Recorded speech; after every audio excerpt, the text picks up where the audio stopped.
Yo, yo, yo. You can hear me now? Oh, no. Hold on. Okay, I can't hear you. Are you on mute? No. Yeah, I can hear you now. Yo.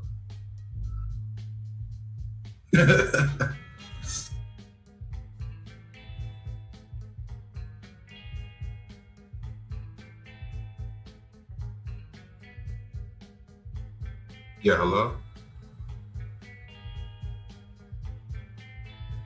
Oh, all right. Yeah. It's good now, though? You straight? All right, yeah. Same. I just seen it used by the kids here.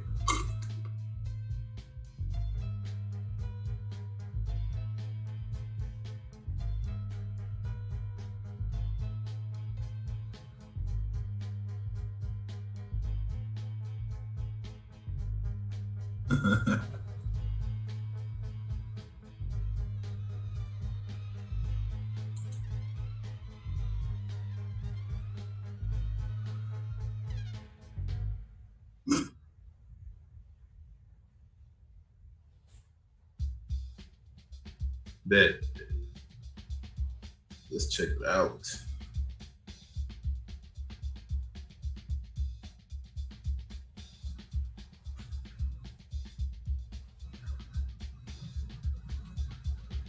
Well, that was fun.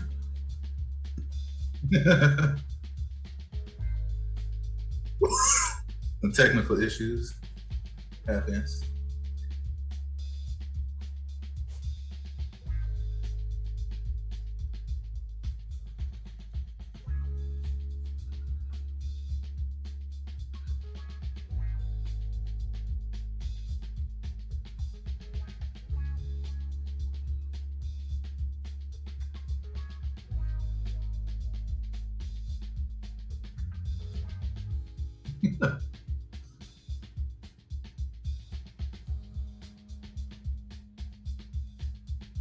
It should be.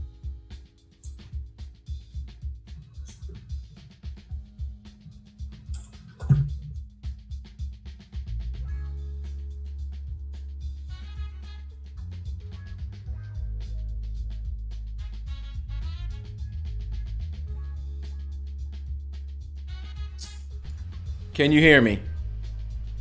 Can anybody hear me? Hello, hello. Like I said, this is a test stream.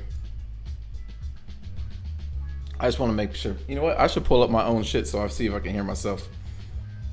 I don't trust these motherfuckers in the chat room to tell me if they actually hear me or not. They can't hear you, bro. I know they're saying they can't hear me. Hold on.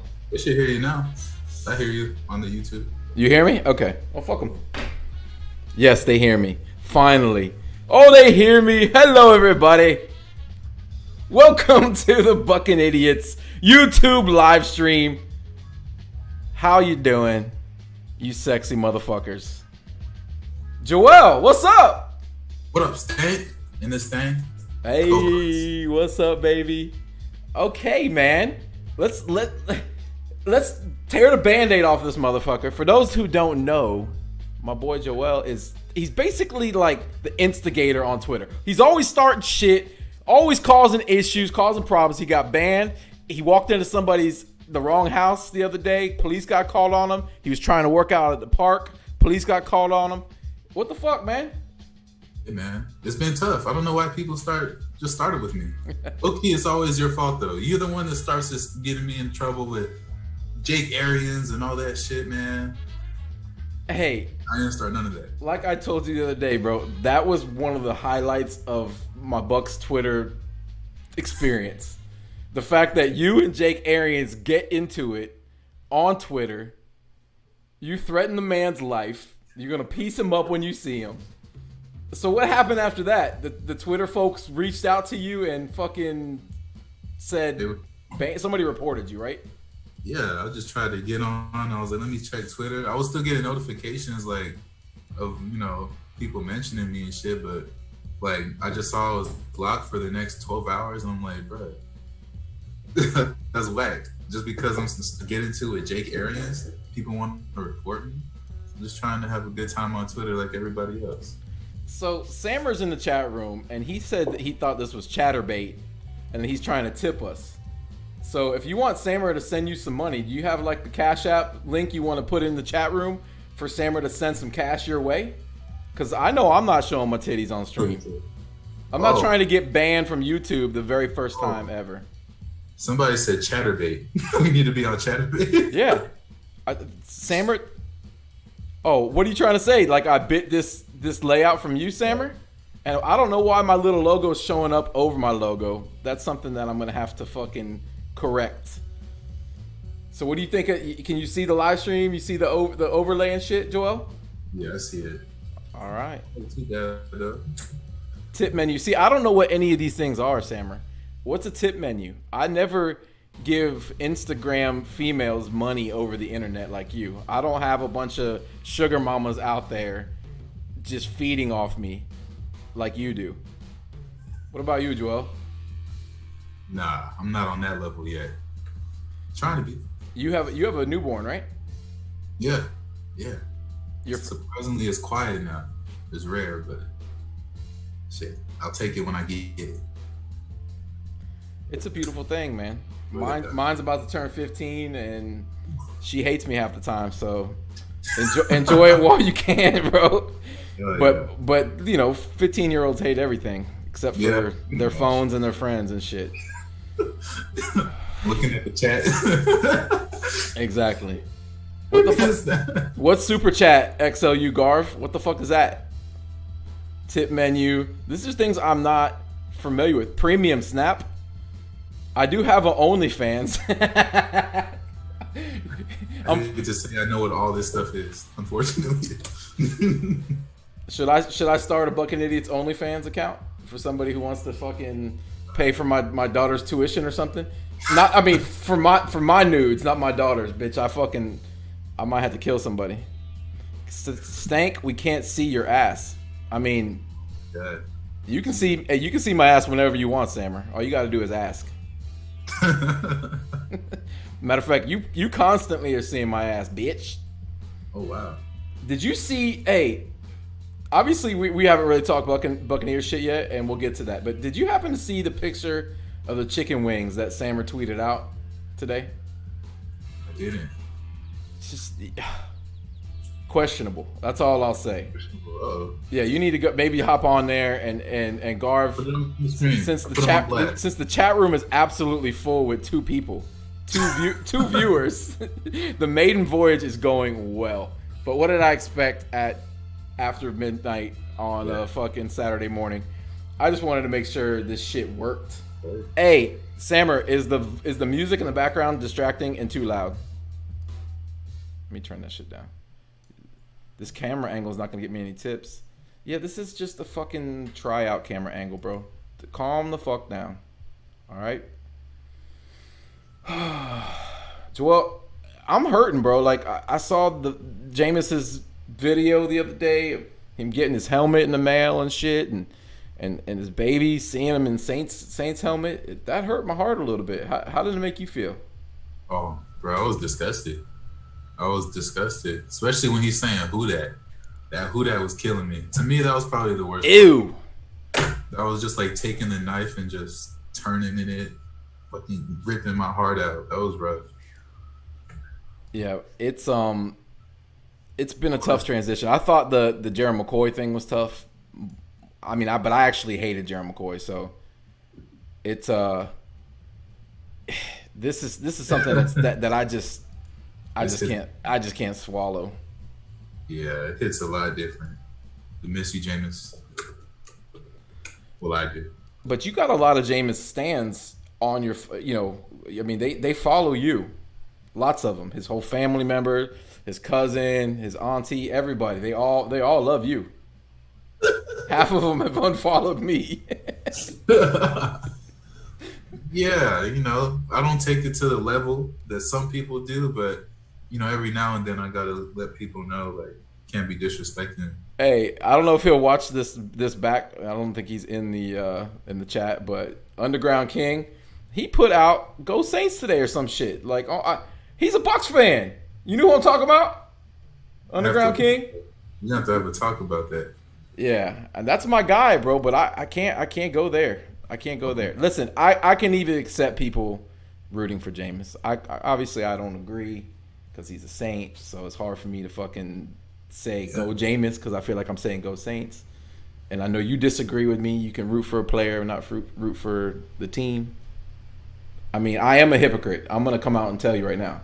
Like, my favorite player growing up was Barry Sanders, and he played in our division, and I loved him. Used to kill us. Used to just murder us. Tecmo Bowl, straight up murder us, and I had his jersey. So I am a hypocrite. I'll be the first to admit it. Yeah, he killed us. And I did have to admit to Corey because I like to start shit, and I kind of put some heat on Corey when he said he's gonna buy a Jameis jersey. I kind of a week later I kind of hit him with a DM of a Raiders worn Sap jersey that I own. He was hot. Damn. He was so hot with me. He's like, "How are you gonna call me out? How are you gonna call me out? Have that jersey? What are you doing?" And I own a Raiders worn Sap jersey. Listen, in my defense, I didn't buy it. Okay. Sap was my favorite player, and my daughter's good friend of mine, and my daughter's godfather bought it for me. But yeah, so it's in my closet. So, but I took a picture of it and sent it to him, and he was not too happy. And Sammer, stop asking about my wife, motherfucker. Listen, you know that Sammer's never had s'mores? What? I first had s'mores like a few months ago, so I'm not gonna say too much. But but Sammer's at least 20 years older than you. True. What is he doing? I don't know. I don't blame him though. He claims that his people don't eat that, but he was born here in the United States, so you better get some s'mores in your life. That's all I'm saying. Yeah. Well, he said, "Why am I not paying attention to chat?" First of all, you're asking about my wife in the chat room. Okay, that right there. If I could give you a ban, I would do that. But I don't know how to work this shit yet. All right, you already made fun of my overlays, and you said a blind person made my spinning logo and shit. All right, brown people don't camp. You don't have to camp, bro. You don't have to camp to eat s'mores. You can go into your backyard and fucking on a fire pit and melt some marshmallows, bro. You don't have to be camping. Or if you got a gas stove, you can just cook them bitches. You can do it in the house, right? Yeah, exactly. I know you smoke hookah, bitch. I know you're firing up the coals on the burner. Sammer's a hookah smoker. You smoke hookah, Joel? I did one time, and I felt like complete shit after, and never again. That's it. Your body wasn't ready for that nicotine. No, not at all. I was in there just blowing smoke out my nose. I thought I was cool, but that shit almost killed me. Never again. Stick to marijuana. He said brown people don't scuba dive or swim with sharks or jump out of planes. I don't know that that's true. Don't speak for all brown people, Sam. I can't dispute that. I wouldn't do any of that stuff. What's up, Neil? Thanks for joining the Buccanidiots' first ever live stream. And it's a shit show, as I expected. At least it's working. Sammer, at least you didn't last time you had a live stream, all the people in the chat room had to sit there for like 20 minutes without any volume. Yeah. Stank, will the Bucs have a worse PPG with Brady than they had with Jameis? I'm gonna let you feel that one, Joel. Hey. Honestly, probably not. It'll probably be about. That's a tough one. We put up a lot of points last year. It's kind of tough to match that. But I would say probably not. That doesn't mean we're gonna have a bad offense, but I don't think so. Probably be just below that, honestly. I can't. And Poppy Latte hit me earlier. He hits me up every day. We talk Bucs. He asked me a very similar question, but he formed it in a different direction. He basically said, "How the fuck our defense is gonna stop this offense?" I mean, if you're a defensive coordinator, how do you stop this offense with all the weapons we have? Just try to blitz Honestly, blitz Pressure, you. pressure. That's it. All you can do. And if those blitzes aren't getting home, it's over. Do you think drafting a rookie right tackle is going to be enough to make that much of a difference in protection? I think so. Because look at the, it's a hard to compare them, but the impact that Ali Marpet had his rookie year. Yeah. He came in and was looking like he already knew what to do. So right. If you can just jump in like that, it's not like he's on the left side, which is kind of harder tackle to play. But I think it should be enough. I'm just more worried about the left tackle than anything. I mean, you use the word jump, and that makes me think of him jumping out of a pool. So, hopefully he can jump his ass into this offense and make a difference right away. Real tough, needed. A lot of people will say it's unfair. Who knows what's gone on at One Buck Place? I mean, we all just play the assumption game and assume that they didn't try to tailor an offense to fit Jameis, but we all know that they are going to tailor an offense to fit Brady. I mean, that's a fact. It's going to happen, which means we're going to see quite a bit more, underneath stuff. You're going to see a lot of passes to the backs and the flats, which it seemed like we were getting into as the season progressed last year. That we were starting to find our backs out of the backfield more often. Defenses seem to really want to challenge Jameis. Like they almost were, in a way, and he hurt him a lot, but they almost dared him to throw the ball. You think that they're going to approach Brady the same way? Because, I mean, you can compare Jameis and Brady. They both put up phenomenal numbers over their careers. Obviously, Jameis had the turnover issues. But Brady is definitely a more accurate, more surgical quarterback. And I wouldn't put him in the Breeze status in regards to being able to beat the blitz. I think Breeze is probably the best quarterback in the NFL at beating the blitz, at getting the ball out of his hands, making quick decisions. Because I'm going to go back to what you said. Really, that's the only answer. Teams are going to have to pressure us and try to get the ball out of Brady's hands quick and try to get us in obvious situations to where they can capitalize on what we're doing. I just really don't see it any other way. We have way too many weapons. And don't let us get our running game going. Yeah. Yeah. Rojo, I think if he has a big year, I think he'll hit 1,000 yards. But if he's really having a big year, I think that means we're having a lot of success. Because we already have too many weapons to stop the pass. And if you add a running back that can get 100 yards any given Sunday, that changes everything. But we'll see, man. Hey, my man Gene from Buck What You Heard is up in the chat room. Yo. Gene is the man. What's up, Gene? Much love to you. Oh, Corey's in the chat. He said that boy Stank got Joel on this shit. Of course I got Joel on this shit. I think people think me and you don't get along. We got to squash that shit. What? Yeah.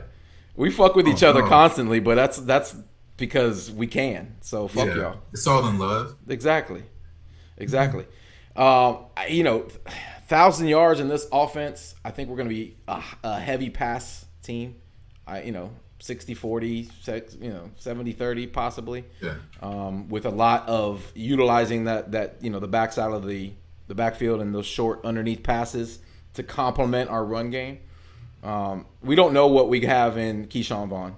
I mean, to me, he's a much more physical runner than Rojo. People want to throw dirt on Dare. Dare was our best pass catching back last season. So I wouldn't necessarily, and I know when I say people throw dirt on Dare, I might be talking about you since you tweeted out who invited Dare, which was funny as shit. And I tried to get his sister on you, but she didn't bite. See, that's what I'm saying, bro. You always out here trying to get me in Twitter arguments. I was waiting for Dare's sister to call you out, and then for you to be like, "Bitch, I'll fuck you." Go off on her. Or I wanted to see if you learned your lesson in threatening in family members of Buccaneer players and coaches. Because I don't think you're a violent person. I think you're like me. You're quiet, but watch the fuck out. Yeah, that night I was really hoping Jake Arians would pull up. I wanted that. Like Tupac said, I ain't a killer, but don't push me. Okay. Yeah. Oh yeah. So that's the mantra to live by.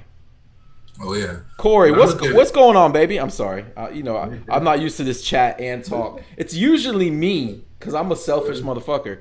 It's usually me behind the microphone by myself, me and intern Betty, and I have it all to myself. So I tend to talk over people. I'm not really good at interviewing, so you can talk right back over me. This really isn't an interview, anyways. This is more of a conversation. Yeah, just talking shit. Talking shit. Do you normally attend a lot of games? As much as I can. Last game I went to is when we beat the Giants a few years ago, off of Nick Folk's game-winning kick. Yeah, if anybody remembers that legendary game. Yeah, long ass time. You said Giants game, and I have PTSD from last year's Giants game. I know it was probably terrible to watch on television. I couldn't bear to go back and watch it again.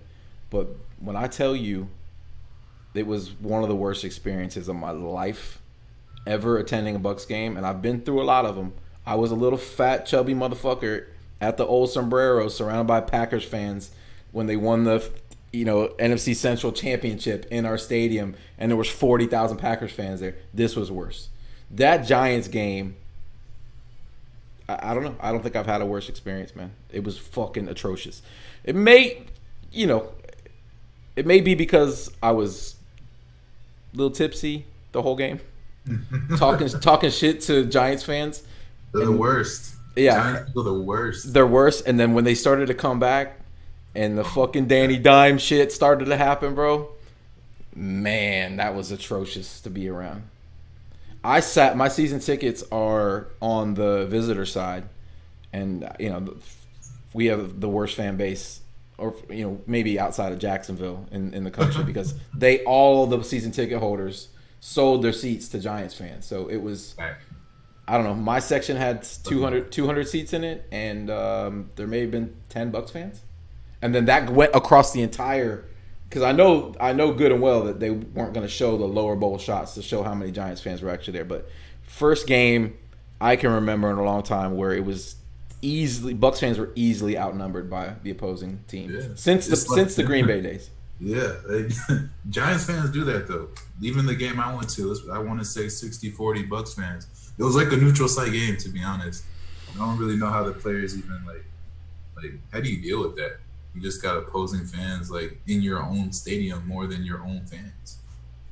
That shit's whack.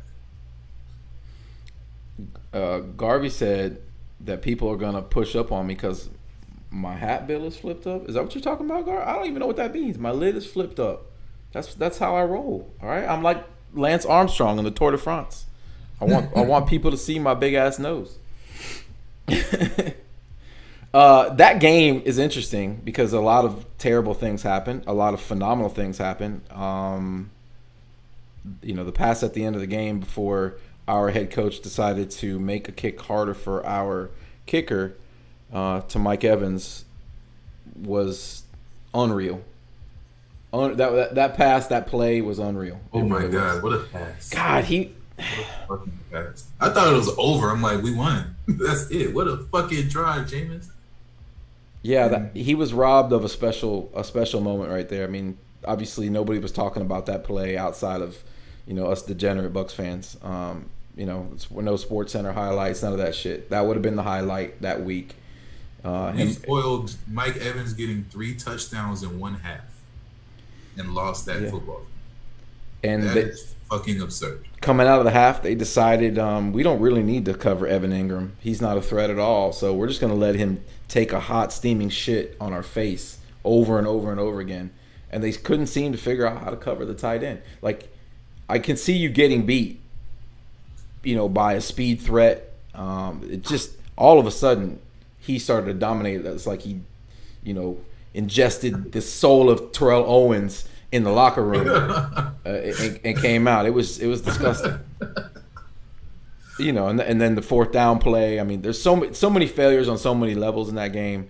The defense allowing fucking Danny to run in from the 9-yard line on 4th down. Right. Yeah. Let's not talk about this game anymore.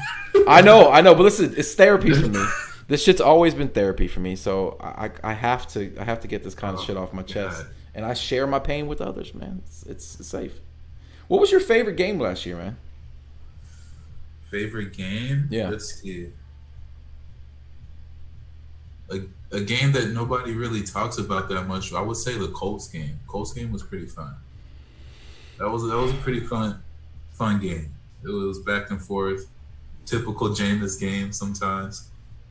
Just interceptions and come back with a touchdown. So that shit was pretty fun. Especially since we ended up beating their ass, even though Mike Evans got hurt that game. Holy shit. Listen, greatness has entered the chat room. Evan motherfucking Winter, old man Winter is in the chat room. What's going on, Evan? He like you. You guys are brothers in newborns. He's got a newborn. Yeah. You got a newborn game. Yeah. Babies are fun.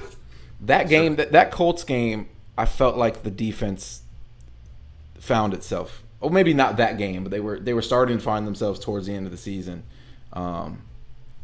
They played well in that game. Yeah. They did.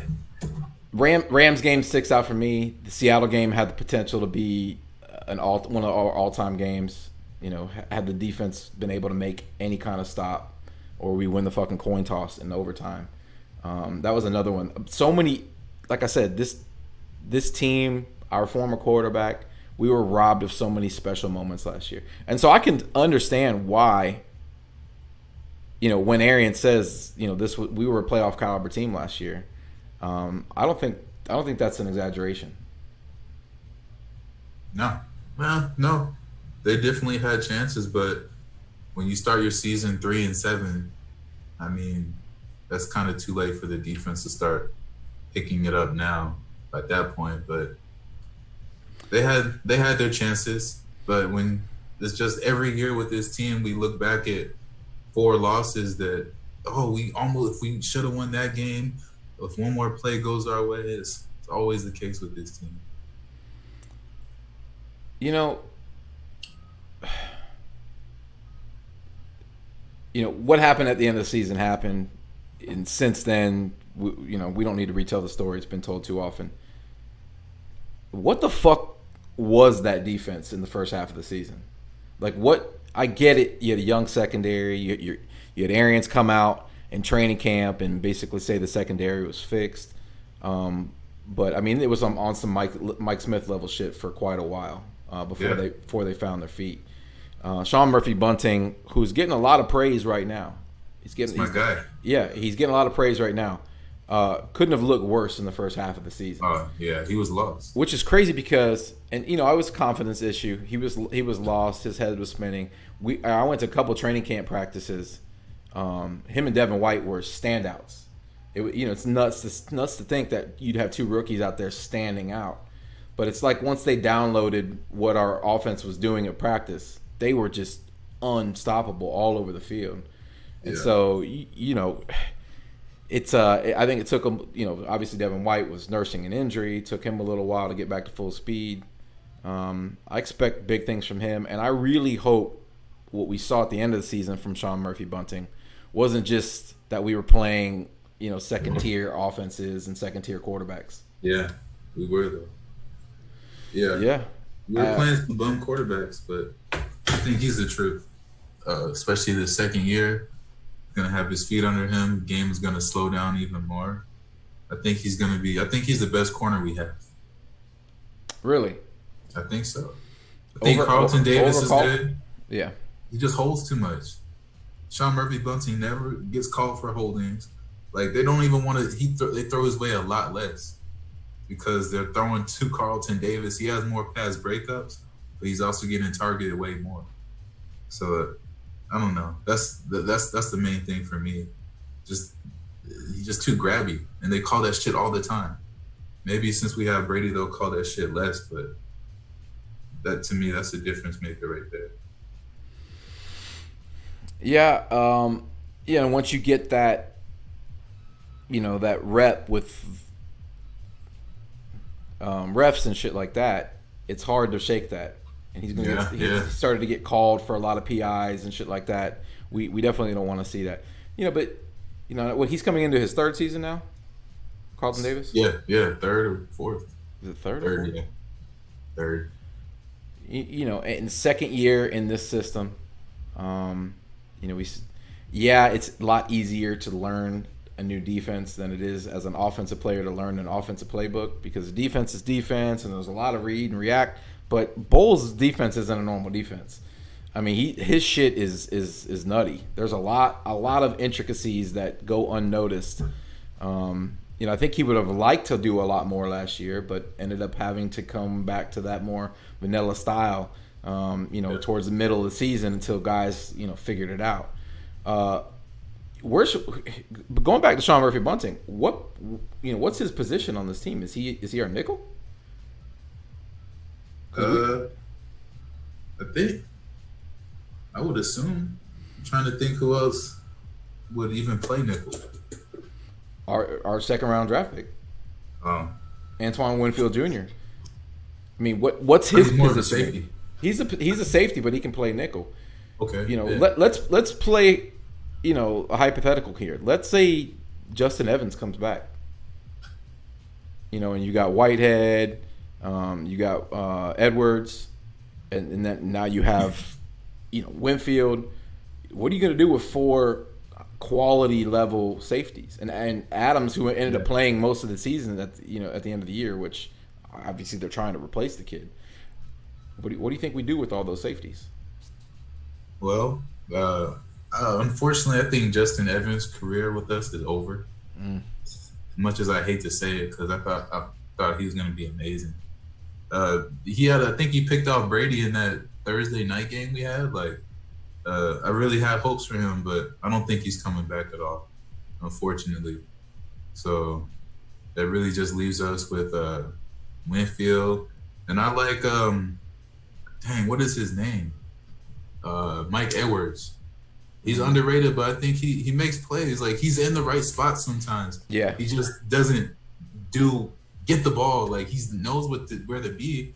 It's just once the game slows down for him, I think he's going to start showing out more. But I think he's not bad. He's not bad at all. Evan said Sean Murphy Bunting had 300-plus snaps at nickel last year. Jeez. No, I get it. I mean, he's penciled in for sure as our starting nickel. But with a guy like Winfield who can play nickel and safety, maybe he ends up being that Deon Buchanan type of, role where he plays linebacker and safety, and maybe in dime he plays some corner. He maybe just all over the field. Jordan Whitehead, yeah, Jordan Whitehead too. Who has weak ass toes, Grizz? Somebody said he must be talking about Sean Murphy Bunting. It's got to be weak toes. We got to be talking about Justin Evans. Oh yeah, is it his toe or his Achilles? This is toe. Like, I don't know what the fuck kind of toe injury keeps you out this long, but it's something with his toe, like, shit. Or he's just not rehabbing right, or I don't know what the fuck he's doing. What's that? That offense or that guard that we got from the Saints years ago that just never get on the field because of the toe. Yeah. I can't think of his name. You know what I'm talking about? Probably because I try to fucking forget that shit. But yeah, injuries with him too. Yeah, I mean, so it's going to be baptism by fire again. First game of the season at New Orleans. So this young secondary is not going to have any time to just slide into the season and calmly. The hype level is going to be stupid. Yeah, that's gonna. I'm glad we got them week 1. We need to test ourselves against the team we need to take out to win the division. Just like Ric Flair says, to be the man, you got to beat the man. So we got to send a message in the dome, whether there's fans or not. Carl Nix. Yeah, Carl Nix. Yep. Thanks, Evan. Yeah, I forgot his name too, but yeah, Mr. Mercer. he fucking he that toe injury didn't allow him to get back on the field. We've had some weird situations here, man. Like the whole Kendall Beckwith situation, which Greg Allman tweeted out, just kind of under the radar that he's done. His career is over. Yeah. I haven't seen anything official from the team, He's still on the roster if you go on the team's webpage. But that sucks, man, because he was a thumper. He showed some promise. We love those LSU linebackers, and now we got Divinity, who couldn't stay on the field because I guess he had some behavioral issues at LSU. I don't really follow, the LSU Tigers that closely because I'm a Gator, and it's fuck LSU and everything that comes out of New Orleans except for their delicious food. Yeah. And their witchcraft women. I like those witch women, bro. Voodoo bitches. That's my city, bro. I love going to New Orleans. You ever been? Yeah, New Orleans is dope.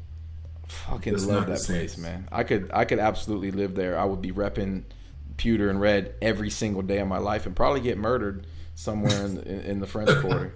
Cause I like the Treme area, the music, the food. That city is live. I do love it, but I hate all their football teams, all their fucking sports teams, except for the Pelicans because I don't fuck with basketball like I used to. You watched that Jordan documentary? Yeah, I did. It was pretty dope, honestly. I'm not really a Jordan guy, but that shit was pretty dope.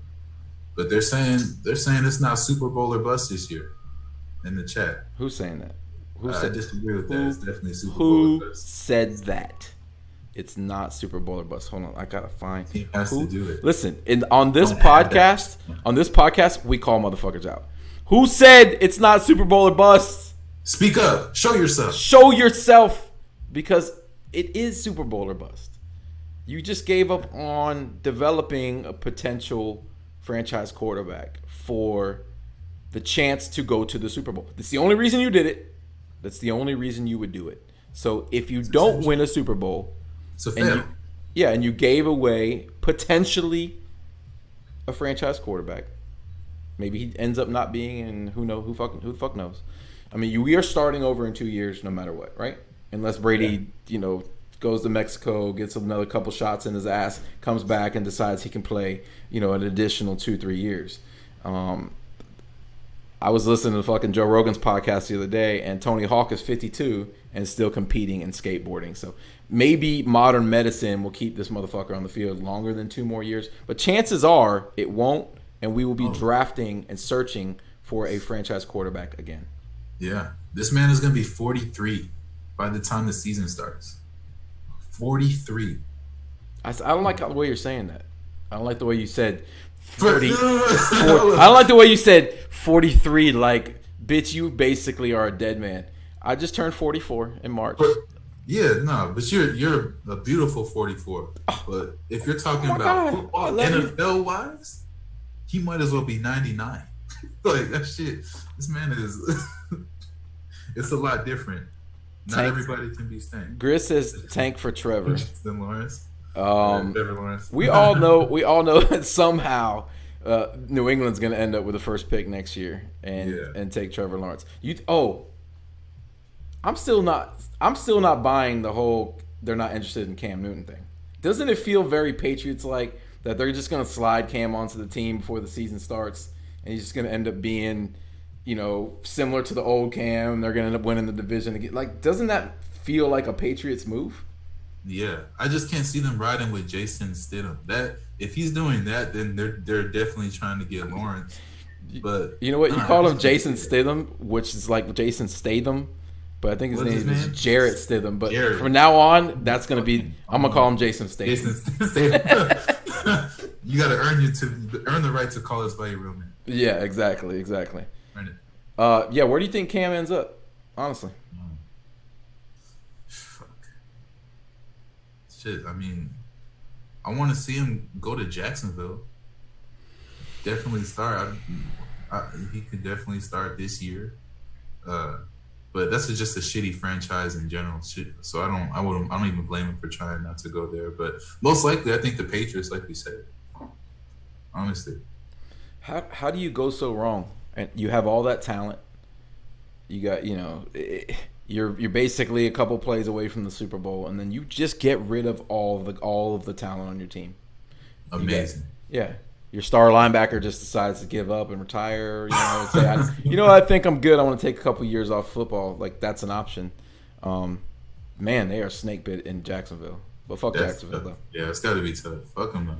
Jacksonville is an armpit of a city, and if you live in that city and you're in the chat room, sorry. I'm not sorry. I'm not sorry. Sorry you live there. Yeah, I'm sorry you live there. It's a terrible city. I don't know. I mean, Florida-Georgia game's fun. That's the only reason to go to that. I just drive city. through Jacksonville. I'm not really trying to stay in Jacksonville. I said Florida-Georgia game, and you didn't even say no anti-Gator shit, man. I appreciate that. I'm trying to not even think about the Gators. But I mean, Florida State's trash. So I'm not gonna really say too much. You gotta. I mean, it's hard for me to talk shit because we were down for I say we, like everybody in the chat room is Gator fan. We were down. It's hard. I don't know. I just can't talk shit about anything Gator related. They still got to prove it to me. They hurt me too much. Back to the Bucs though. I expect enormous things out of Devin White this year. I mean, he started to come on and dominate at times towards the end of the season. What we're gonna miss from Jameis, I think, in regards to personality, like they seem very similar to me. Like their love and passion for life and the joy and the love of playing football. It's so fucking infectious. We don't know these people, but it comes through in his interviews. Like, you can just tell. That's another thing I loved about Jameis. He loved football like I love football. He lives it, eats it, breathes it. That's all he thinks about, from sun up to sundown. And we got the same thing with Devin White.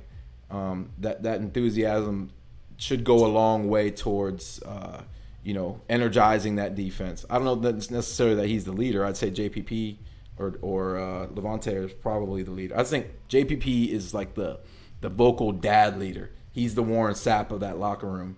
Yeah. Oh yeah. And Levante's just like Derek Brooks, kind of quiet. Imposes his will. Obviously, ridiculously underrated, and will finally get some fucking shine this year. That's how do you think the players respond if there's no fans in the stadium, man? Ooh, I think that's what's gonna happen, honestly,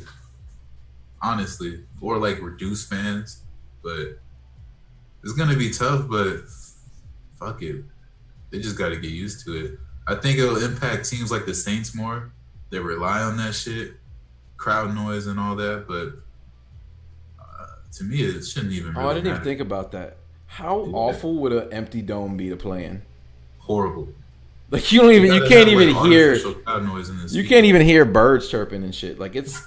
Have you ever? You've been to the Superdome, right? Yeah. Oh, God, it's a terrible stadium. Wow. Yeah. It's a terrible stadium, man. Like I said, that. I mean, maybe it's just because it's full of Saints fans, but I just didn't have a good feel. There's not a good vibe in there. It's like almost like going to the Rays Stadium. It's just. Just something about it. Is there anything worse than going to a Rays baseball game? Fuck no. I don't think so. I love sports, bro. I love sports. I will watch the shit they got on fucking ESPN, the fucking cornhole tosses and shit. Like, I'm a competitive person by nature. I watch poker. I watch people play video games. I cannot go. People will give me tickets for free. Hey, you want to go to the Rays game? Don't ask me. I don't care. The seats are right behind home plate. I don't want to go. I don't want to be in that stadium. I once run season tickets to the Rays, and I literally probably went to 2 games. And I was like, wait, you had season tickets? One for free. I said, I'll go to 1 game. Because, bro, nobody wants to, if you're in Tampa, nobody wants to go all the way to fucking St. Petersburg to watch these Rays play. Like, they need to be in Tampa for people to actually give a fuck, in my opinion. So give them a new stadium. I don't know what the issue is. Grizz said they'll actually hear the coaches call plays because there won't be any fans there. Have you watched any of the UFC events over the last week and a half? Yeah. 2 weeks? No fans and all that. Mm-hmm. Yeah. Like you could hear the coaches and they were saying that the fighters could hear the announcers critiquing. So like Rogan, Rogan and DC would be saying, "Oh, he needs to do this," and they would like take their advice live in the fight. Oh shit! I mean, we'll watch football without fans. I'll be upset because the Bucs, have took a lot of money out of my account already for this season. And what's up, Kwame? Kwame in the chat. A couple people in the chat. I think Garth says so. We're not going to address the draft. I mean, we talked about Tristan Wirfs and what his impact might be in the run game and in the pass game, and overall should be a enormous upgrade towards solidifying that front, right? Oh yeah, I wanted him early. I'm glad that we got him. I think he's a beast. For him to fall to us, that shit was just perfect. I think he's gonna be able to come in and just be able to start and not really be a weakness on the line. I wasn't necessarily happy we gave up the pick, but I understand why we did it. I think John Lynch played us, but that's fine. He definitely played us. That's the draft. I mean, they were going to take that defensive tackle whether we traded up or not.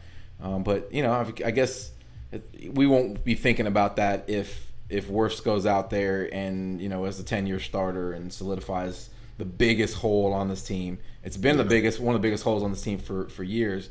As much as I like Dot as a guy, like he's one of the best locker room guys.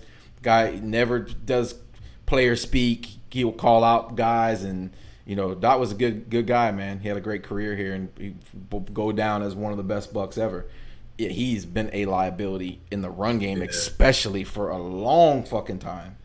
And on the Pewter Report podcast, he literally said, "I don't fucking like run blocking. I don't like run blocking." Yeah. Like, for him to say that, he said that. Like, that shit is that says a lot. So yeah. Well, when you're that big, and it requires you, keeping a low base and driving, and he's more of a reach guy. He dominates with his arm length and stuff like that. He's never been a mauler. So yeah, and he's broken up. I mean, fuck, it's a brutal game. So you can get broken up. Now we got some young blood there. We've had musical chairs. I think we brought in like 10 tackles last year in camp, like 10 guys no-name guys, and rotated them through the system, and none of them stuck. Really, no real depth pieces. It's we all thought Kappa was going to lose his job last year. Kappa ended up sticking. That's how bad the unrestricted free agents we brought in at tackle were last year, and we really don't have much depth. Anyways, I know. Listen, 53-man rosters, you're not going to have depth at every position, but we just like the fall off between number 1 and number 2 at most positions. And I know I'm plagiarizing somebody's tweet from earlier, but it's true. It is a concern. We have an injury, anywhere along the line. Who the fuck is coming in to fill the gap? Yeah, it's a concern. That's scary, especially with all the injuries that just come with football, man. Like, one guy could go down and that shit could just fuck up everything. So get somebody that can just come in and not be a liability if somebody goes down. Garth said that Wirfs hasn't played it out. Yeah, I know. But again, physically, as far as him being a young stud, filling in for old grizzly vet, obviously, mentally, he's going to be way behind. Yeah, a guy like DeMar Dotson, who knows how to study film, knows how to study his opponent. That's probably why he survived so long, because he was a cerebral guy. It wasn't just physical with Dot, even though he is an enormous human. He bought me a shot of wheatgrass, which almost made me puke. Fucking Smoothie King. But just to see the guy in person he's not like the rest of us, man. The guy's, he looks more like a NBA center than a football player. He's just a huge man. But yeah, to have that kind of physical strength come in here, like, look at what kind of weight room warrior Tristan Wirfs is. Oh yeah, he's breaking Iowa records, and Iowa's known, to have monsters in their wrestling program, and he was a wrestler. I don't think he wrestled at Iowa, but he's a wrestler in that state. When I coached Pop Warner in high school, in my high school years, our defensive head coach and then he ended up being the head coach on varsity, was also the wrestling coach, and he made every one of our linemen wrestle. Yeah, same. You couldn't play unless you wrestled, and it made a big fucking difference. It does. Yeah, most So definitely. he's going to be able to physically manhandle. He's going to be a mauler in the run game. He's not going to have that same kind of length as Dot did. So maybe he'll struggle with some of the longer guys like JPP. But maybe he deals better with guys like Shaq Barrett, the smaller guys, because he has that short area quickness to deal with speed. I mean, he's not going to be the perfect prospect. It's going to take him some time to learn the game, learn this offense, learn the scheme, and learn what his role is in here. But I've seen him just falling into place, man. Yes, I could be having, road pewter colored glasses on, but I'm hopeful. Yeah. Oh yeah, Grizz says I think Grizz wants you to talk about your favorite Buck, Donovan Smith. I'm gonna give the floor to you. What are we talking about Donovan Smith for? He said we need more. He said we need more Donovan Smith highlights. Ooh, Twitter actually took down my video too. What? Yeah. Why? Man, bro, Donovan Smith calling Twitter headquarters. I don't know. Wait a second. You're serious? Me wrong. Yes, swear to God, I got the email too. Got an email like this week. Like, we're taking this shit down. I'm like, bruh, come on. Is it because it had NFL footage in it? I think the music in the background, low key. What the fuck? So you need to recreate that and take the music out and repost it. Make sure that you tag me in it so I can blast it out. Evan Winter will blast it out. The world needs to, that highlight video low light video needs to stay out there, because we all know how thin skinned Donovan Smith is. He's come at many of us on Twitter just for, really? Huh? Yes. Oh yeah. Oh wow. Oh yeah. He's come at. I don't know if he came at you personally, but I've seen him come at people on Twitter several times. So he's sensitive. He reads tweets. So there's a really good chance that he saw that. Yeah, he had to see that video. Way too many people seen it for him not to see it. But Evan Winter said Saints had a rookie right tackle when they went 13-3 in 2017. Yeah, I mean it can be done for sure. It can definitely be done. Again, we can talk about the differences of how different this offense is going to look with Brady under center. Brady isn't, whether they want him to have 7-step drops and hold the ball for 5 seconds or not, he's not going to do that. And I said it before. When you add a guy like Tom Brady, he instantly becomes the offensive coordinator of this team. Like, he's not going to hear any of that from fucking a peep out of Byron Leftwich in his head. One thing that I didn't notice with Jameis, and maybe it's because he was learning a new system last year, but really even under Dirk, he didn't seem to audible a lot and make checks at the line. Yeah, I agree. He kind of stuck with the play and went for it.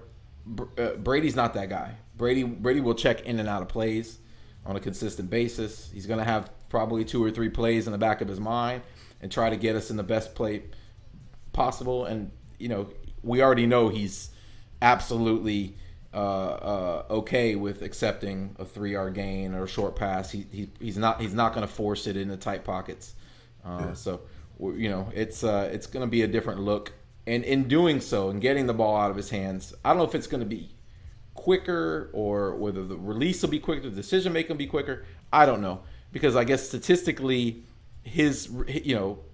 on paper, him and Jameis had a very similar average in regards to getting the ball out of their hands. But sometimes it's more than just getting the ball out of your hands. It's how quick you can snap it and get it to the receiver. How quick that delivery is. How quick you go from read to read to read and then get the ball out of your hands. So, if you add a guy like Brady, I'm expecting he's going to be great even in his first year in this offense, because they are going to mold this offense around what he does. He's already out there illegally practicing, not social distancing, not following any of the fucking rules. He coming into our city, thugging shit up, acting like he owns it. Like the he looked good in the orange though, the little orange jersey. He looked good in the little orange practice jersey. I'll give him that. He did. I liked it. I mean, it was some TMZ footage, so it's hard to tell. The jersey looked about 10 sizes too big on him, but yeah. Evan with the stats, bro. Evan. I don't think he's a analytics guy, but he definitely comes with the stats off the dome. Because I have early onset dementia or Alzheimer's or whatever it is, man, I can't remember shit. I can't even remember my fucking wife's phone number. No bullshit. She tries to tell me, like, you need to know my phone number in case you lose your phone. How are you going to get a hold of me? And I'm like, I'm going to get somebody's phone and then Facebook message you. I don't know. I don't know your number. We've been together 12 years. She's had the same number. I can't remember. Oh, come on, man. 12 years. 12 years. I don't know it. I know the area code. That's it. I know like of several numbers, but they're all, all screwed up in my brain. So yeah, remembering statistics of players never been my thing. I used to, collect baseball cards and shit when I was a kid, and I don't know, the numbers never interested me. Just watch. Stats are in my eyes. I'm a visual guy. Exactly. I remember moments in time, and usually it's like music or something like that brings memories back into my brain. Yeah, I have that kind of weird creative brain. Evan said, "Imagine Brady with Larry Fitzgerald. That's what it's going to be like with Godwin." There's a lot, man. We've got all these pass catchers and only one football. That's what I'm saying. They can't all. Does Mike Evans have his 1,000-yard record broken this year? Is he gonna get over 1,000? I mean, with Scotty Miller being wide receiver 1 now, him being demoted down to wide receiver 2. Yeah, I mean, he's gonna take a hit. Scotty will put up Edelman numbers right away because they're best friends. Brady's inviting him to Montana to go hang out at the ranch with Julian and Welker and all the other Caucasian little receivers. He has a little camp there for those receivers. So we know he's going to be throwing to Scotty. Yeah, Evans' numbers might struggle. I don't see Evans and Godwin both being 1,000-yard receivers. Not with Gronk there. No. Gronk's going to have a limited role, maybe? Is he going to what's his role going to be? Is he just going to instantly supplant OJ and Bray and become tight end number 1? Or is he going to be more of a situational guy? I have no idea how Bruce plans to work that out because you have 3 tight ends that are legit playmakers. Cam Bray too. So I know people were getting on me because I said that Gronk will only have 3 touchdowns this year, but that's what I said in the first game. Yeah. He had 3 last year. We talk about stats. 3 touchdowns. The last year he played, full season he played, only had 3 touchdowns. So now it's Mike Evans, 2 other tight ends that are good.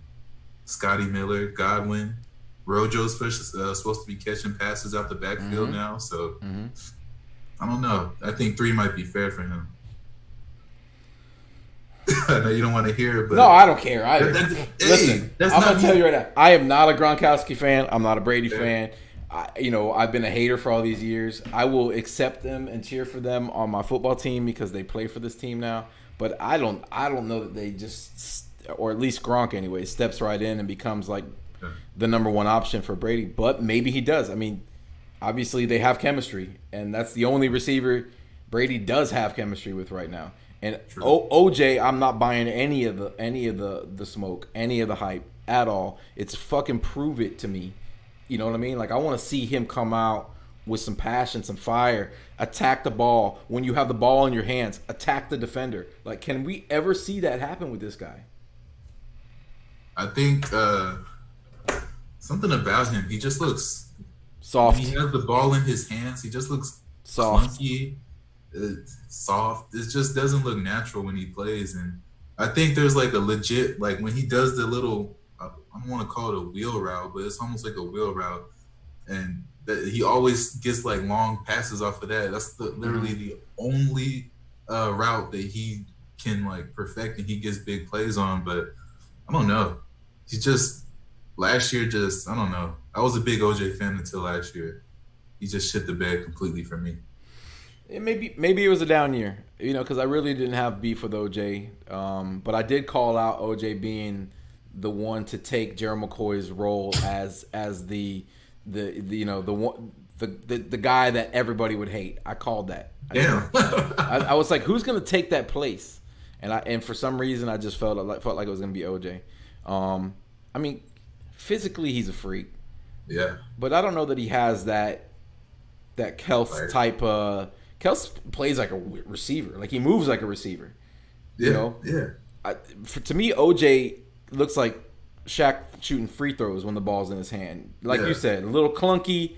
Like he doesn't have that real. He's an athlete, but he's not athletic in a way. Does that make any sense? I know what you mean. Yeah. But he could be just one of those guys because he's so big.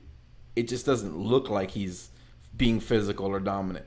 But I want to see him like take it to a defender, like run over these little kids out there. You should be like Pop Warner and just slamming them and stiff arming them on the ground. And how tall is he? Is he like 6'5"? 6'4", 6'5". Winner, give me the stats on. Yeah. He's actually 6'5". Hey, Jamie, pull that shit up. I don't know if you're a Rogan fan, but he always tells this little fucking guy to pull up the stats. Yeah, I think he's 6'5". He's like a power forward. He's a big motherfucker, man. He should be out there just clowning on defenses, but it just hasn't been there. But again, he could have been playing uninspired. I think he was in his own head a little bit last year after being forced to play in line to help out DeMar quite a bit. And his role changed. He wasn't getting the ball he wasn't being focused like Dirk, made him the focus, and I think he was upset at that. So yeah, I don't know, man. And then there's a documented history that Bruce doesn't really use tight ends. But he's got 4 of them now, exactly. And that's not even including. How does that work? Don't know. I don't know. That's why I have questions about this team. Somebody in the chat has to explain that to me. If Bruce Arians never has a history of using his tight ends and showcasing them, how the fuck is this gonna work with our 3 good tight ends? I don't think it's up to Arians. It's up to Brady, man. Like I said, Arians is no longer the offensive coordinator. Leftwich, he's just there to learn from Brady. It's the opposite now. Leftwich is in that meeting room learning, not teaching. So it's Brady's gonna get out there and decide. He spreads the ball out around a lot. He's not it's not gonna be like Breeze with Michael Thomas catching. We're having a receiver catch 17 balls in a game. That's never gonna happen. It's gonna be more spread out. So maybe he'll make it an emphasis to throw to the tight ends. Yeah, we'll see. I hope so, because there's talent there. So it's too much talent. Yeah. Either Tanner Hudson or Auclair aren't going to make this team. You're not keeping 5 tight ends, are you? No, not at all. So if they keep 4, that's Brait, OJ, Gronk, and I'm keeping Tanner Hudson. But Auclair is the best blocking tight end that we have. Then how many receivers are you going to keep? 5? 4? 5, more than likely. So you got Evans and Godwin. You got the rookie, Johnson, who we just drafted from Minnesota. Obviously, it's Scotty Miller's probably gonna make the team, and then who? Justin Watson? I hope not. Let's hope he doesn't. I'm not a Justin Watson guy. I really don't see his purpose on the team. Nothing he does really, impresses me. He's just an all right guy. I don't really think he should make the team unless he's really out there making a difference. He's got a little bit of something. I don't know what it is. He's got the build that Mike Evans build, but he's not Mike Evans. Yeah. I mean, we didn't draft a receiver, did we? Or am I fucking having a stroke here? We drafted no receivers. We drafted 2 running backs and no receivers. And I don't think we picked up any free agents that are going to test Watson in any way. So unless an unrestricted guy comes in and blows shit up, there's a good chance he's going to have the leg up. He's going to get a chance to get out here in the offseason and work with Brady and since we may not have a real preseason, who knows? They may get rid of some of those games.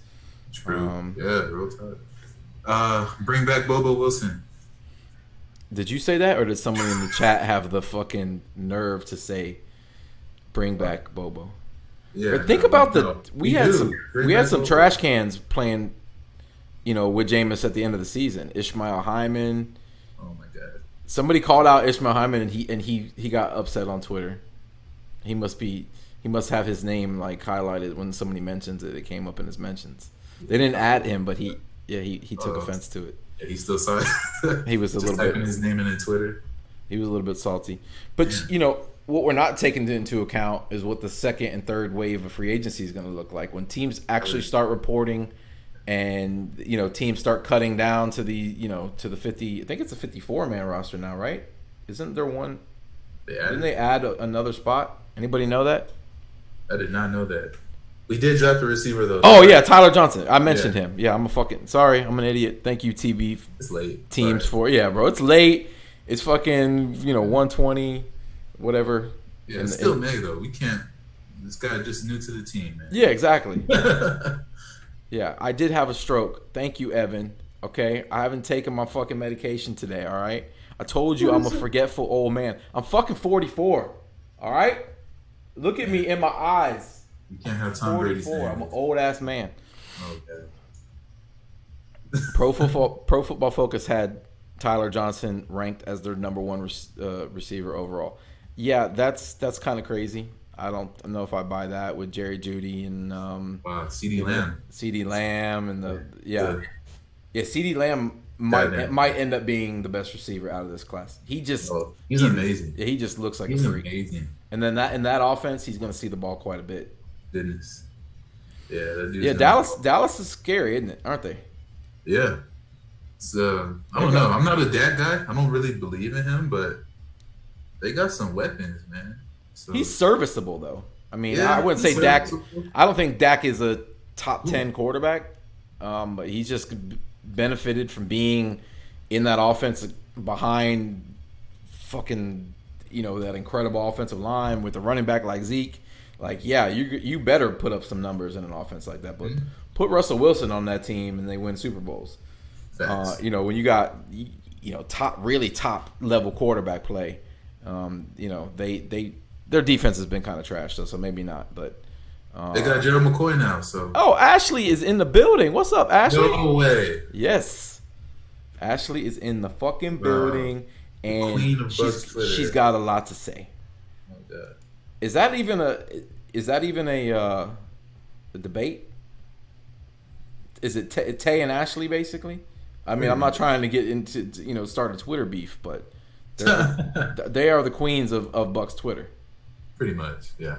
I would say from an X's and O's standpoint, it's Ashley, and it's not even a race. Yeah, she be on point. On point. She said Johnson was a steal. Yeah, we'll see. Yeah, I guess we'll see. I looked at his, some of his film. He kind of reminds me of Mike Williams, our Mike Williams. Oh man, I love him. Yeah, Beard Gang Mike Williams. In a way, he makes some crazy acrobatic catches. Not necessarily the fastest footed guy, but he's got some skills, man, for sure. Can you hang out any longer, or you want to wrap this thing up? Yeah. What time is it? It don't even matter. It's 1:24. We on this bitch till 3 a.m. Yeah, I'm supposed to fucking go out on a boat tomorrow and break all the rules, but maybe I don't give a fuck. I'll stay on for a little longer because the chat right now is hype. Plus, Ashley just joined. Oh yeah. She said Gronk on the seam route is a dream. Isn't it gonna be weird to see Brady to Gronk? Like, it still doesn't feel right to me. It doesn't feel real. Just seeing those Photoshop pictures, I'm just like, bro, imagine seeing that shit like 5 years ago. Just like, this shit would never happen.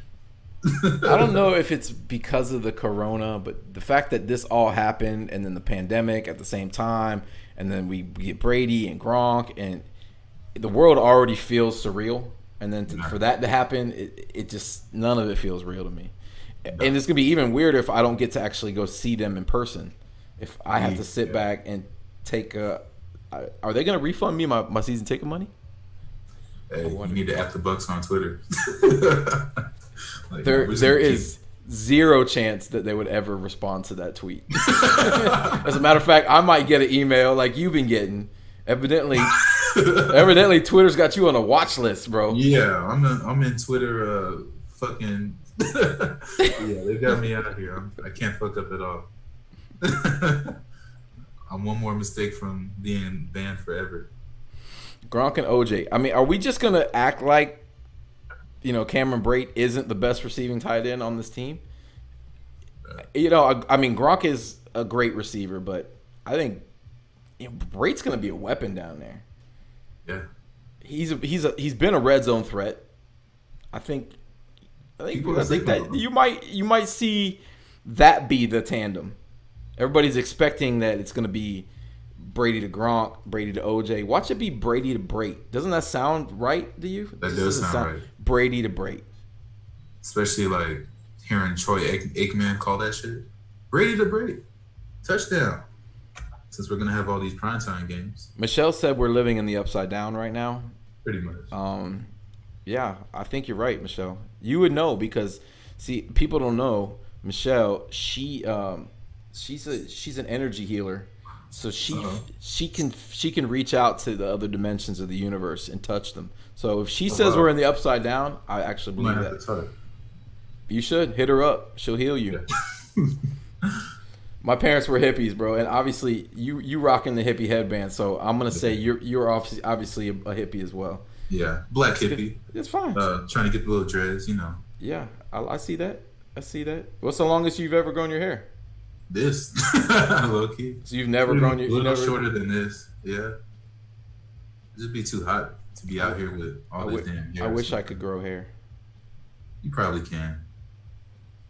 Trust me, I can't. Hair transplants. It's a lot of technology nowadays. This is it. This is what I get now. That's it, and a bunch of fucking gray. But that's fine. I earned every single one of these motherfuckers. Scotty Miller's probably gonna be in the Perryman role. Just go deep. No doubt. Yeah. One thing we don't have is a lot of foot speed. And Scotty's the fastest guy on the offense. I'm thinking. Yeah, I think so. I didn't even know he was that fast. He's got some track speed. Yeah. It's just whether or not he can stay healthy, and people clown constantly on whether he can keep his hamstrings healthy. We had a hamstring epidemic at the end of the year. It wasn't just Scotty. Fucking Mikey pulled up on a beautiful play. It was an issue all around. So I don't know if it was just fatigue or what it is, but they got to get that shit fixed. Yeah, that's definitely worrisome. I think about how lethal Brady to Adam Humphries would have been. Yeah, and they didn't even really use him in Tennessee. Winter, if you're still in the chat, how many catches did Hump had last year in Tennessee? I know I had him on a couple of my fantasy teams, like as wide receiver 5, and he wasn't putting up numbers. I'd be surprised if he had more than 20. I feel like he wasn't getting any targets at all. Well, he's just a year or two too late. Just like, yeah, I mean. He got big. 37 catches for 374 yards, 2 touchdowns. I mean, that was Jameis's guy, wasn't it? Yeah. That was we don't take that into consideration that he lost his outlet guy. That was his outlet guy. When he was in trouble, when he had to make a quick read, it was going to Hump, and we took that receiver away from him, and I think that made a difference because nobody was able to fill that role. Nah, Hump was always in the right place at the right time. Yep. The most reliable receiver we had. I don't think he really dropped much. Had hands for days. Great hands. Yeah. I still don't forgive him for causing us that Bills game a long time ago with this fumble. If anybody remembers that game. But other than that, that's my guy. I'm going to take your word for it. I don't remember that game. Anybody remember? Yeah, we were beating the Bills and he fumbled in the 4th, which led to we were playing Tyrod Taylor, and Tyrod ended up having a game-winning drive and we lost. You know, like a child who's been abused. I have like put a lot of those memories away in a dark place. You know. Can't forget that game. But one day when I finally see a therapist and maybe get like some fucking hypnotism or something, I'll start to cry and freak out, and they're gonna be like, "Oh yes, we're digging into those deep-seated, painful memories," and it's all gonna be Buck shit. Yeah. Like I'm gonna be, man. Remember when Lawrence Dawsey dropped that ball in 1986? Because I actually went to those games. It's weird. Like I listen to a guy like Mark Cook. He can actually remember scenes and plays and scenarios from games in the 80s and 90s. I watched all those games. I don't remember a fucking thing, bro. I really don't. Nah. I don't remember a damn thing. And I know I'm speaking way over your head because you were probably born in 90-ish. Yes. Guess what year? 90 what?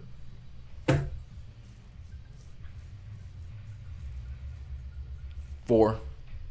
Ooh, disrespectful. 93. What do you mean? Hold on. Listen, if I was on Price is Right, I just won both showcases. If I was at the fair, you wouldn't get the bear. I would have got your ass. You know at the fair, that dude that has the scale and he guesses your weight or your age and shit on his little piece of paper. You ain't walking away with a prize, bitch. I got your money. Yeah, close enough. Yeah, but that's what I'm saying. First Bucks game, 1998. Went to, like I said, I seen Barry Sanders. He fucking killed us. That's my first impression of going to a Bucks game, just seeing this man break off fucking like 2 90-yard runs. I'm like, what the fuck is this? Is this what's supposed to happen? A thing of beauty, man. Shout out to Barry Sanders. Though, Shout out to Barry Sanders. No way to put into words. No way to put into words how incredible that guy was, and amazing how it didn't make sense how his body moved on the football field. Saquon might be the closest I've seen to having that weird. It's almost like the old GI Joes where the waist would turn, like his legs would be pointed in one direction and his upper body would go another direction. Like they could just move independently of each other. What about LaDainian Tomlinson? I think he's pretty close to him. LT didn't have that. LT was a different kind of back. I think LT was a fucking phenomenal back and a much better receiver than Barry. I put LT and like Falk in the same. Okay, I see it. Yeah, I think they're very similar. Fred Taylor too, but Fred had a little bit more beef to him. Fred's a guy who didn't get much love because he fucking ended up in Jacksonville, but and he's a Gator and most people ain't gonna give a Gators love, but Fred was a fucking beast as well. But yeah, I don't know. I'm just talking about as far as like agility and balance. Yeah. Been nobody like him. Some of the scat backs, like some of the smaller guys, you get some of that, but nobody with his height and speed. He was just sick. Is Rojo a fantasy relevant? What is Rojo fantasy relevant this year? Yes, of course he is. Yeah, unless he gets his job taken. And I don't know if you guys have watched any interviews with this kid Keyshawn Vaughn, but he's not one to be played with. He's not gonna come in and just assume that Rojo, being the vet, is gonna win, get the job. This guy's coming for the paycheck. Like he's a dog. He's a dog, bro. Like you see Breeze and Jameis leading the team out on the field and hyping up the team. How often do you see a running back doing that? That's what Keyshawn Vaughn was to Vanderbilt. He was that team. Don't be surprised if he comes in and just takes that meat off the plate and says, "This is mine," and steals that starting role. I mean, at any position you're going to get a rookie come in and do that, it's running back. Yeah, true. But with a guy like Arians, there's more to it than that. Can he pass block? Can he learn pass protection? All those things are going to be important. But he was everything. I think Evan, you talking about Keyshawn Vaughn? I don't know. People are calling me out. Oh, they're talking about Tyler Johnson because I forgot we drafted him. Listen, man, it's late. Like I said. All right, Listen, I'm a former weed head. I smoked way too much weed.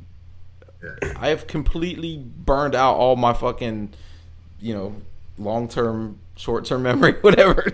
Plus, it's late. So, fuck y'all. Leave him alone. Leave him alone. Yeah, exactly. Well, listen, man. This has been fun. We've been on for almost an hour and a half.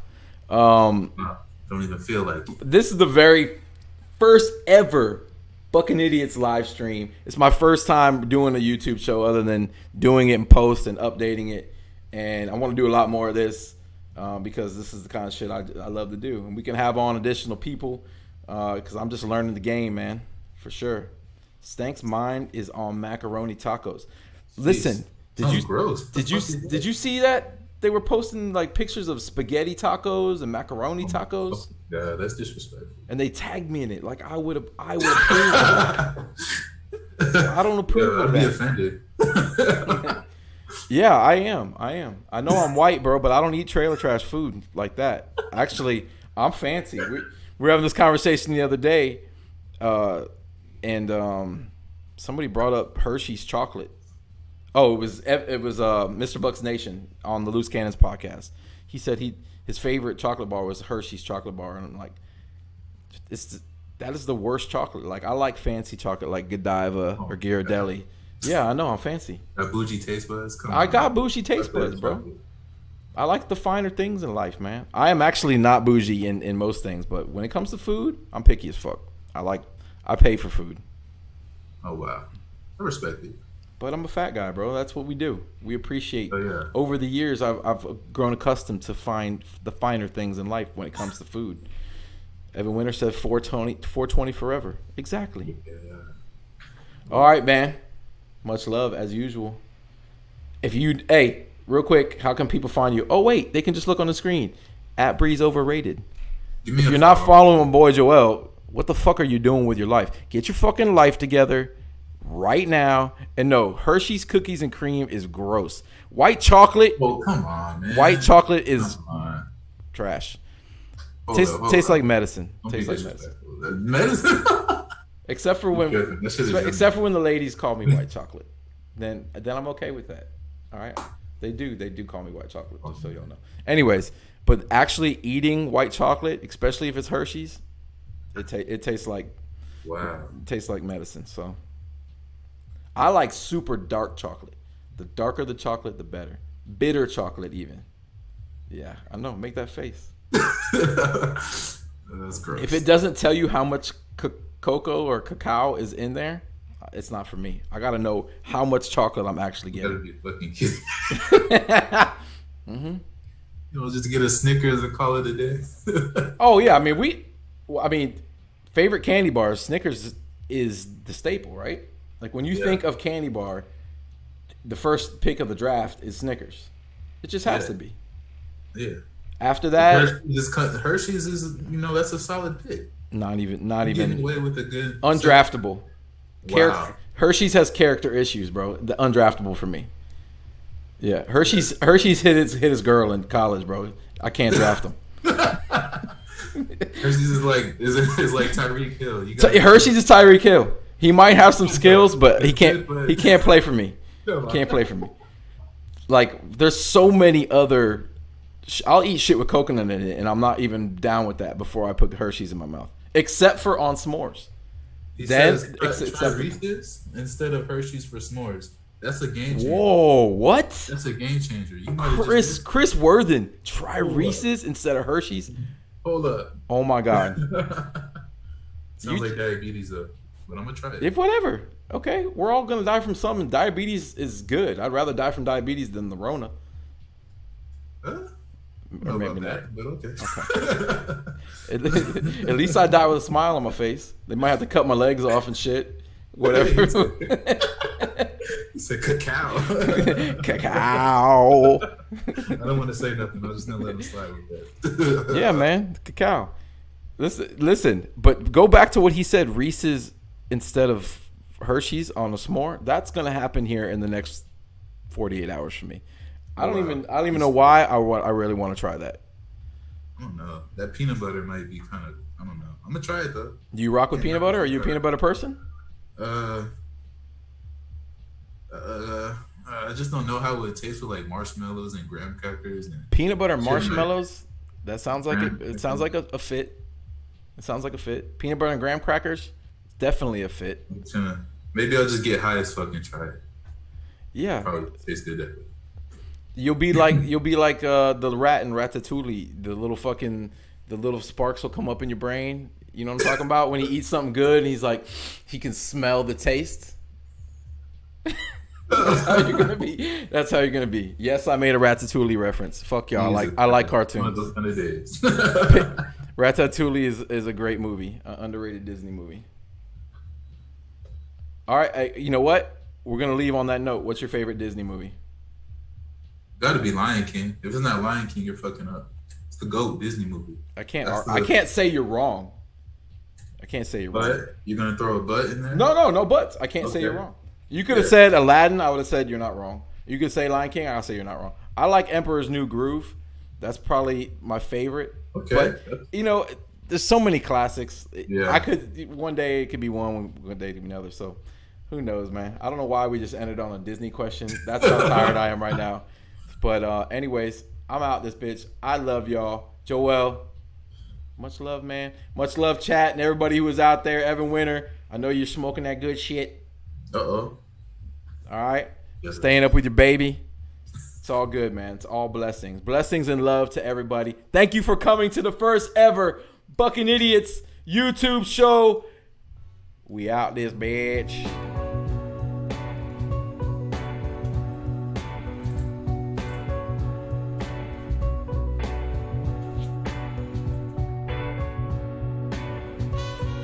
They can still hear us, but I'm going to end the Zoom call, brother. Yes, sir. All right, man. Bucks fans. Yes, sir. Go Peace Bucks. out. Go Bucks, y'all.